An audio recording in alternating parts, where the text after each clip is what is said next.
Magandang araw sa inyo mga banateros, at eto na nga, pag-usapan na ho natin ng mga issues sa lipunan. Ako po, ang init pa rin talaga. Kahit po ngayon po ay Saturday, napakainit pa rin ng issue. Hindi, kasi alam nyo mga kababayan, kung kahapon pinag-usapan natin yung kay Marcoleta, yung banat niya kay Lacson. Kung hindi nyo napanood yun, naku, panoorin nyo po yun. Napakalupit po nung banat po ni Marcoleta, at binuking niya ho ito si Lacson.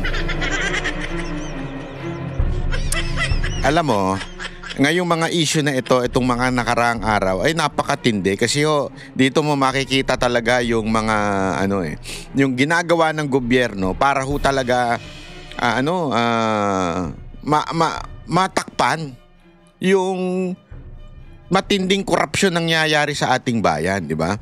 Pero anong gagawin natin kung talagang kahit anong gawin mo, wala talaga, imposible yung matakpan yung mga issue na yan dahil ang tao galit Galit na ang tao talaga. Galit sa nangyayari. At makikita naman po natin yan, sabi nga ng kahapon, na doon din sa interview ni Marcoleta, na kahit po yung tax, ay yung collection ng tax, kasi ngayon bayaran ng tax. Baka hindi nyo alam, ha? Ibig sabihin, pag di nyo alam, ibig sabihin po nun, di ko kayo nagbabayad ng tax. Hindi, pero alam mo, totoo yan kasi ako, sabi ko nga, patangina.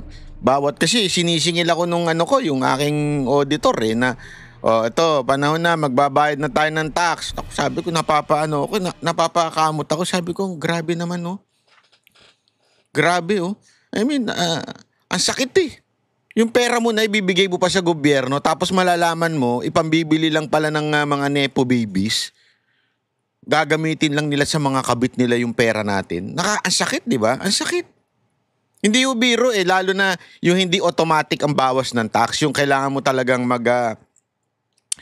magpasa ng ITR mo. Ang sakit po nun. Magbibigay ka, talagang, hindi, totoo, wala kang biro Ako talagang minsan binibiro ko, wag na kaya tayo magbayad. Sige ka, gaganon. Ngari, kinakausap ko yung aking auditor, huwag na tayong bayad, putang ina nila, nanakaw lang nila Binibiro ko siyang ganon. Sabi niya, sige, ikaw din, bahala ka. Pag-iinitan ka, nakatutok sa inyo yung mga nasa gobyerno ngayon. Buti na lang, talagang nagbabayad ako. Kahit noon pa, nagbabayad na ako ng tax. Talagang hindi ako walang patid ng pagbayad ko ng tax. Kasi nga, obligasyon ko, hindi lamang po bilang isang Pilipino, bilang isang Kristiyano rin, kailangan mo magbayad talaga ng tax sa kinauukulan. Di ba? Kaya tayo nagbabayad ng tax.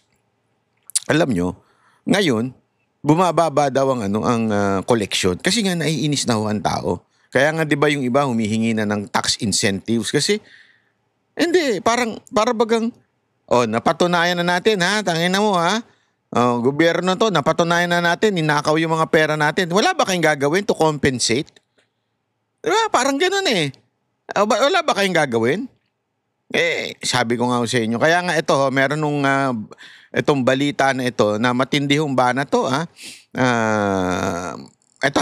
Panoorin ho natin ito, Dahil ito, ladies and gentlemen, hindi lamang po dun sa tax na apektuhan. Pati ho sa pagtaas ng, buti. Kung OFW ka, masaya ka dito.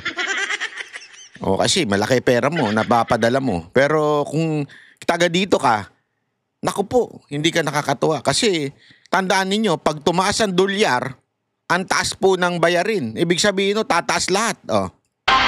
Sumadsad sa mahigit 59 pesos ang halaga ng dolyar ngayong araw, ang pinakamababang palitan ng piso kasaysayan. Pinakamababa daw ayon sa kasaysayan ng bansang Pilipinas. Ito na ang pinakamababa. Hindi ko talaga makita kung anong apog na mga bayarang vlogger, itong mga tanso na ito, para ipagtanggol pa si Marcos. Lalo na yung mga bayaran, di ba? Punta kayo kay Sir Jack, sa page ni Sir Jack. Meron siyang inireveal doon na isang bayaran. Kakadiri, yung nagbayad pa man din, kakilala ko. Yung binayaran, yung pambumabanat sa akin. Wala talagang tunay na kaibigan sa politika, no, mga kababayan. Yeah? Hindi, meron kasi ako, Wala akong problema magkaroon ako ng kaibigang dilawan, pinklawan, tanso. Wala akong problema dyan, okay lang. Pero yung pe-personaling ka, yan yung nakaka-bullshit. Kasi kakilala ko, kaibigan ko, nakasama ko pa itong ulul na to eh. Tapos biglang magbabayad ka dun sa isang vlogger, na yung vlogger na yon pag makabanat at magpakalat ng fake news sa akin, matindi. Pero okay lang. Ganun talaga buhay. Yeah? Pero ang hindi ko maintindihan, kung paano nila naaatim na ganito na yung nangyayari sa Pilipinas, bumabagsak na talaga ekonomiya ng Pilipinas, sumasadsad na, dumadaus-dus na, ika nga. Diba? Dumadaus-dus na, sabi nga ni Sangkay, na ibabangon tayo sa pagdaus-dus. Dahil sa Talano Gold. Dumadaus-dus na tayo, kaya pa nilang ipagtanggol to si Marcos. Yun ang hindi ko maintindihan. Po sa Bangko Sentral, posibleng sinasalamin nito ang pag-aalala ng merkado sa ekonomiya na apektado ng anomalya sa mga flood control project. Ang epekto nito sa presyo ng mga bilihin sa pagtutok ni Tina Panganiban Perez. Ang iskandalo sa bilyong-bilyong pisong kickback sa mga anomalyang flood control projects mukhang may tama na pati sa halaga ng piso. Ngayong araw kasi, nagsara ang palitan ng piso kontra dolyar sa all-time low na 59 pesos and 13 centavos. Ako, alam mo, sa tingin ko hanggang hindi nasusolusyonan tong korupsyon, aabot to sa 60. Hindi na ako mahal na ng gadget na bibili natin. Ako, patay tayo dyan. Dolyar, ang pinakamahinang level ng piso sa kasaysayan. Sa intraday trading, sumampa pa ito sa 59 pesos and 20 centavos kontra dolyar. Sa isang pahayag, sinabi ng Bangko Sentral ng Pilipinas na posibleng sinasalamin ito ang pangamba ng merkado sa posibleng pagbagal ng paglago ng ekonomiya dahil sa mga kontrobersiya sa infrastructure projects. Ayon sa isang kongresista, makikita rito ang korupsyon, isa ring economic issue. Pero sa isang panahon kung saan mataas yung distrust, mataas yung nakikita na usapin ng corruption. Para lang pumantay yung tinitingnan ko kasi medyo hindi pantay. So, hindi tayo nasusurprise na may ganitong epekto. So habang sinasabi ng iba that corruption is a political issue, more than that, corruption is an economic issue. Hindi ko maintindihan bakit ini-interview pa ng media yung mga makakaliwa na alam naman natin sumusuporta sa mga kasamahan. Hindi kasi, kaya nga CPP, NPA, NDF yan eh. Magkakasama sila. Maaring legal sila, legal front nga, pero magkakasama pa rin. Kaya niyong tiisin yan, media, na itong mga ganito ini-interview nyo pa. Ang kasama nila, CPP, NPA, NDF, yan ang pangalan nila. Hindi ko maintindihan bakit nyo pa pinag-aaksaya ng panahon nito mga ito. Ngayong nasa all-time low ang piso, hindi maiwasan ng mga consumer na mangamba. Hindi, sabi kasi naman nila, akbayan naman daw siya. Baka kasi sabihin ng iba dyan, hindi, tama ba? Akbayan ba to? Yan.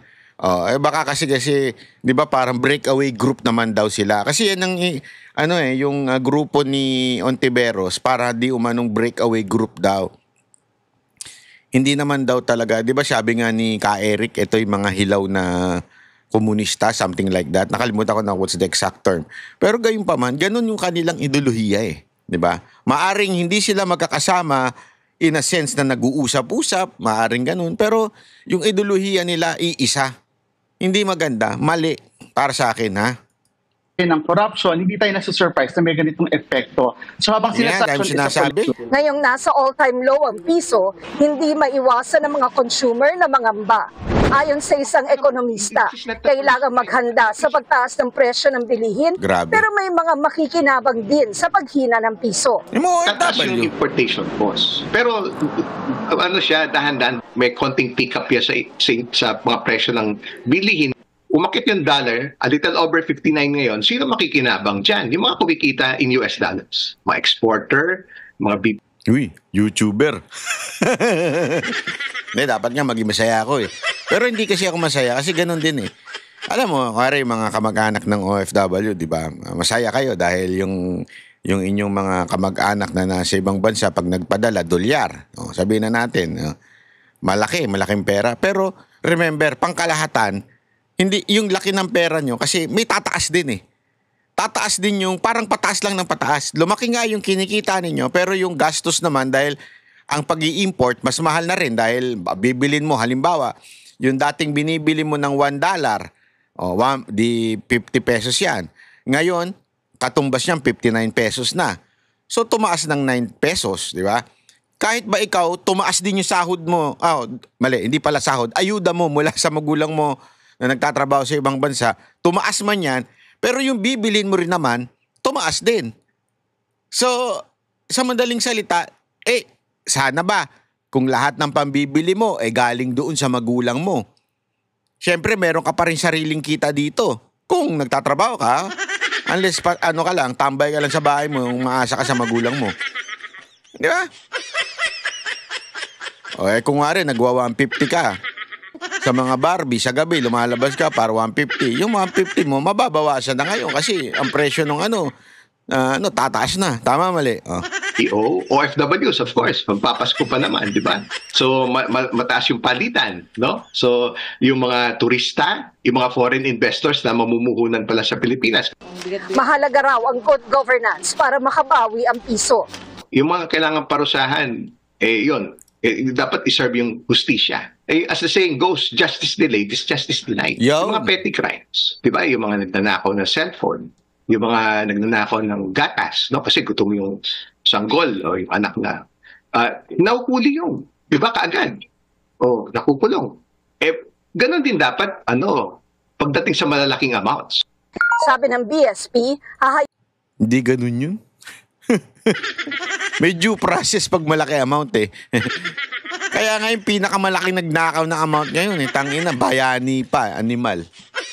hayaan nila ang market forces na magtakda ng exchange rate. At kung mag-participate man daw ang BSP sa palitan ng dolyar, ito ay para lamang maiwasang makaapekto ito sa inflation o pagtaas ng presyo ng bilihin, sa halip na makontrol ang pagbabago ng forex sa araw-araw. Tiniyak din ng BSP na suportado ang piso ng pumapasok na remittance, mabilis na paglago ng ating ekonomiya, mababang inflation at mga kasalukuyang reforma sa bansa, pati na rin ang pagpasok ng foreign exchange mula sa BPO, turismo at mga OFW. Para sa GMA Integrated News, Tina Panganiban Perez. Ay nako, kita nyo na yung epekto ng korupsyon. Hanggang kailan kaya kayo magigising, ano? Hindi, ayan na naman yung ikulong na nga, ikulong na. Sisigaw niya naman kayo, tapos wala naman pangalan kayong binabanggit. Ikulong na yun. Sino ikukulong? Yung korupsyon na salita. Paprint nyo, tapos ikulong ninyo. Yung korupsyon na salita. Puro kayo ikulong na yan. Ikulong na yan, mga kurakot. Ikulong na yan.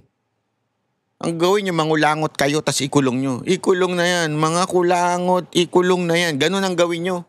Ikulong ninyo yung mga kulangot nyo. Ayaw nyong banggitin kung sino. Hindi, kaya nga ako, natutuwa ako doon kasi may balita ako, isang event, sumigaw daw yung mga tao ng BBM resign. Dapat ganun. Pag nakita nyo si BBM, it's either ikulong na yan, mga kurakot yan. Yan ang wag na kasi baka sabihin na naman niya para sa kanya yun eh. Baka sabihin na naman, hindi, that's a compliment. Yeah, that's a compliment. Hindi. Dapat ang isigaw nyo talaga, BBM kulong. BBM kulong. O kaya BBM resign. BBM resign. Yeah. Kami ang boses ng masa, hindi natatakot. Katotohanan lang, di kami nalulunod. Walang bahid ng sismis, lahat ay totoo. Kahit sino ka pa, pag mali ka babanatan ka. Walang pinipili kulay, wala kaming kinikilingan. Basta para sa bayan, kami lalaban. Pagdama palakpakan, pag mali banatan. Di matitinag, di matatakot, para sa bayan tuloy ang sigaw. Sa harap ng kamera, walang halong takot. mga baluktot, lahat kayo'y tutumba. Ang hustisya at totoo, yun lang ang mahalaga. Kahit sinong